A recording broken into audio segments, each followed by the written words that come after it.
you need a constant stream of people that you're getting better. You're working to get them out of your office, and then you need to replace them, right? And so if I were recommending to a young therapist, what I would do is focus on key referral relationships that will be faucets that never stop dripping patients out. What's a referral relationship specifically? What do you mean by that? Yeah, so as a chiropractor, I work in the world of ow. Like people say ow, we get hired. And so it could be, it may be somebody like an orthopedic surgeon who has patients that don't need their services, and so they're saying, I need another place to send them. It could be a coach, or I remember early on we had a golf coach and a triathlete coach that were coaching people that were trying to go for performances, and they are developing nagging ows, and so we take care of those.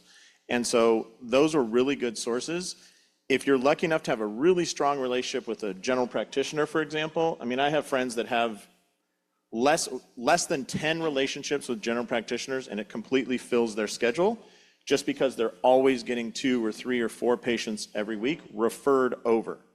So the last piece of advice I would say is build that relationship and then work hard at making it as easy as possible for that office to send you patients. I think sometimes we build a really great relationship with like Dr. Emma, but we forget it's not really Dr. Emma who's sending the person over. She's telling her front desk staff, send them to Chiro. Make it easy on that person and honor that person, because they often get forgotten in the world of healthcare.